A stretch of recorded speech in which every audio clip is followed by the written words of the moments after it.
Hello and welcome back to the channel. In this video, we are going to be talking about my favorite non-2023 released movies that I watched this year. So basically, that's going to be any movie that I watched this year that did not release in the year 2023. 13 Lives. Now, this is one that I think was a 2022 movie, if not 2021. And this is a really, really good movie. I wish I could have seen this one in theaters. It's a Prime original, and it's a Ron Howard film, and it tells the true story of a soccer team that was trapped in some caves that were flooding somewhere in Eastern area. I forget which country it was in. And so it was just a very impactful, powerful, inspiring story. And besides that, it was very thrilling. The sequences going through the caves, the underwater sequences. I was told, and within the research that I've done, that they were very diligent to be authentic to the diving that they actually did in real life for this. So what you see in the movie is very accurate to what they did in real life. I've heard really the only discrepancy is for the movie. They could kind of see underwater, where in the real life, they couldn't see a single thing right in front of their face. So that's just an amazing testament to the power of filmmaking and the story that was told. I thought this movie was great, and it's definitely one of my favorite ones I've watched this year.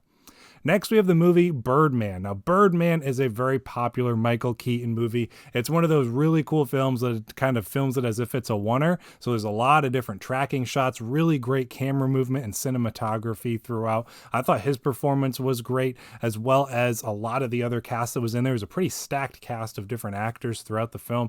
It's an interesting story. It's a kind of a weird story, but it's one that definitely stuck with me and is one that I would definitely look forward to checking out again in the future. Next, a bit of a throwback here. We have the movie RoboCop. This is one from back in the 80s that I've been meaning to watch for a long time. I was given it by my one of my uncles, who is getting purging some of his collection as he's switching to digital. So he gave me his Blu-ray copy. I got to watch it. I thought it was really great. I loved the practicality of the 80s, the over-the-top excessiveness of the 80s. Culture is just one that I love enjoying through films so much, and the action was great. It was a good story, and it's just all around great film. I still haven't delved into any of the other RoboCop movies. I know the first one is kind of, in a lot of franchise cases, considered the best one, so I might in the future, but for now, I loved the first RoboCop. Really glad I checked it out.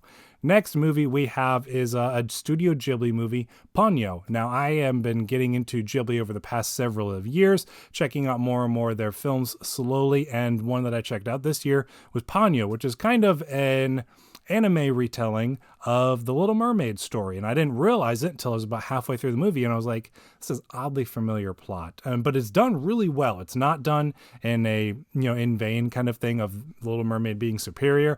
I thoroughly enjoyed the story. The animation was beautiful. All of the underwater sequences were gorgeous. The soundtrack was really good. I watched the English dub. The cast was really good for the movie too. You get a bit of Liam Neeson in there as Trident, which was really cool in a way. And so I just thoroughly enjoyed this one. It's definitely one I want to go give another watch, because it's one of those innocent childhood movies that just takes you back to a time that you cherish for everything you have. And so I loved the movie. I thought it was great. And then another one that's a Studio Ghibli one that I checked out was Kikis Delivery Service. I loved this one as well. Some of my favorite Ghibli movies are the ones that focus on childhood, the sense of adventure, the sense of innocence and joy of that period of our lives. I think Ghibli captures it so well, especially Hayao Miyazaki movies. And so I thought Kiki's Delivery Service was another great one, a bit more of a coming of age story, but a really, really good one and a really enjoyable movie nonetheless. But after that, we have End of Watch. Now, this is one I meant to watch for a long time and just never got around to it. I love Michael Pena. I love Jake Gyllenhaal. I think they're both fantastic actors, and so to see them on screen together was really great. This movie is a really interesting hybrid mix of kind of a found footage style, in that Jake Gyllenhaal's character is documenting their work for a project that he's working on, but it also hops back and forth between that found footage and traditional filmmaking. So it's a really interesting hybrid mix of the two. It's a really good, fast-paced, interesting, and exciting story. It's very violent, it's very dark, but it's very powerful getting to see these two characters, and it almost feels very down to earth and gritty of what it's like to be a police officer in this day and age and where they're stationed at. So great movie. I really enjoyed it. Definitely one I want to check out again. Next, we have the movie Swiss Army Man. This is one of the weirdest movies I've ever seen, but it was a thoroughly enjoyable experience. It tells the story of a man who is stranded on an island, and he is about to end his life because he has given up everything. And so, right as he's about to do so, a body washes up, played by Daniel Radcliffe. Yes, you heard me right, a body played by Daniel Radcliffe. And the two of them become best friends, and it's about their adventure, learning to enjoy and appreciate their life and find a way to get back home. And so it is a very weird movie, as you can tell by that premise, but it's so endearing at the same time. It's just hilarious to watch the shenanigans that ensue between them. And so just a really weird but enjoyable movie that I definitely will remember from watching this past year. Next, we have the movie The Fabelmans. This is one that was a really popular one that I hated that I missed last year, but finally did get a chance to check out and loved. I'm not like the biggest Steven Spielberg fan in the world, but I do really like to love a lot of his movies. He's an iconic, one of the best of all time filmmakers. And so I loved getting to see this background history on his life. I thought it was a very powerful story, getting to look back on his family and his upbringing.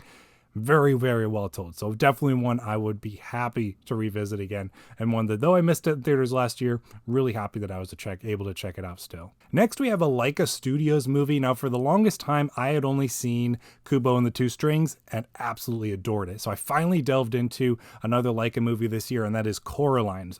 My buddies that I watch movies with most weeks, they had seen it before, I believe both of them, and so I picked it up because it recently released on 4K, wanting to check it out, and we watched it together. Absolutely loved it. Disc-wise, it's one of the best 4Ks out there for sure. Gorgeous movie. I love stop-motion animation, and Laika is one of the studios that does it best. So it's a really cool, really interesting, dark story. It has equal parts stuff for kind of all ages, but other stuff that's like, oh, really? I don't know about this. But nonetheless, it's a really good, really well-done story. Amazing design for the world, the characters. Like I said, I'm a huge proponent and someone who boasts in the power of stop motion filmmaking. So I absolutely appreciate it, and I definitely recommend checking out this movie. Next, going all the way back to Alfred Hitchcock. So I went and finally got to see North by Northwest. I picked it up at a thrift store that I was visiting while on vacation, and so grabbed that, watched it. It's one I've been meaning to watch for a long time because I've heard it's one of his best movies, and it wasn't wrong. It's a great movie. I thoroughly enjoyed it.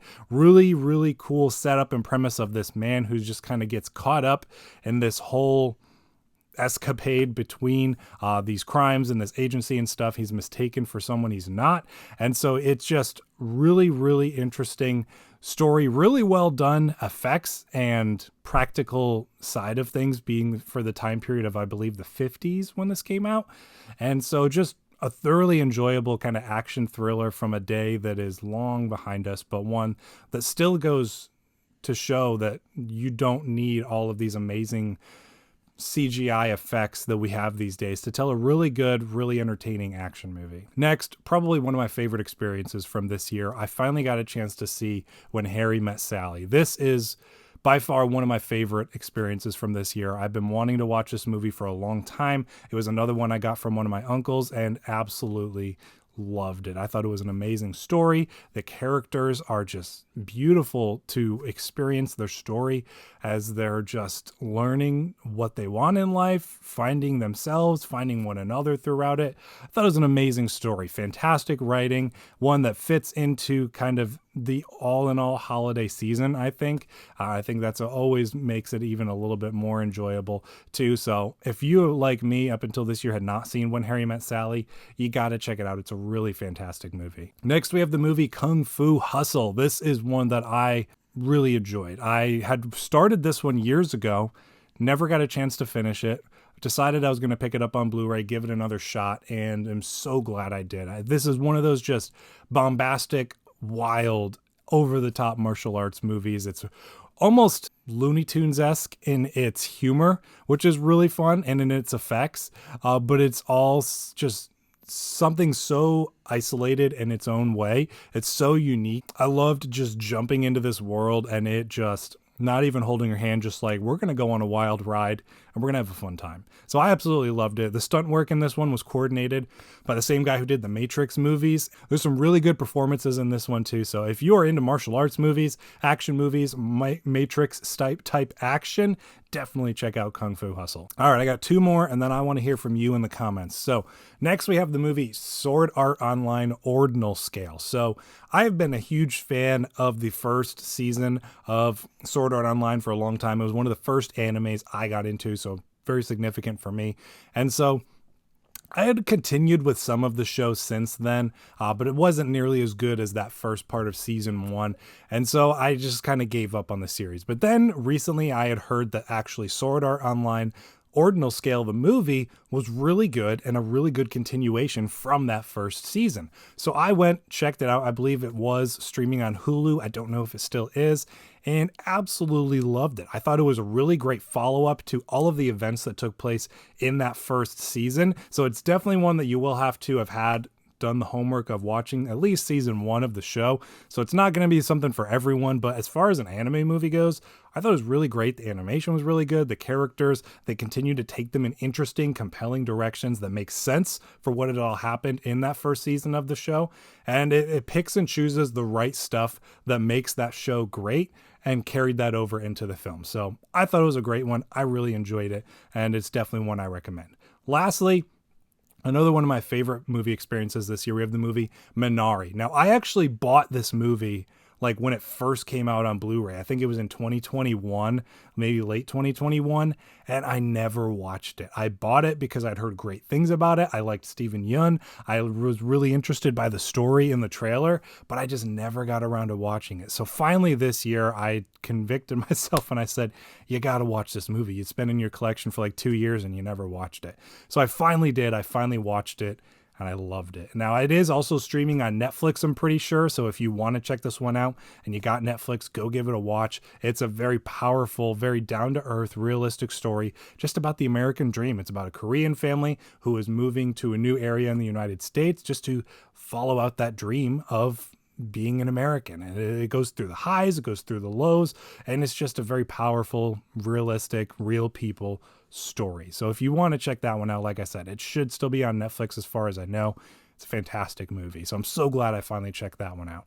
So those are some of my favorite movies from not 2023 that I watched this year. I just wanted to shed a spotlight on them, recommend them to you, and I would love to hear from you. What are some of the best movies you watched this year that maybe didn't come out this year, but still had quite an impact on you? I'd love to hear that in the comments down below. Thank you for sticking around to the end. I will see you in the next video.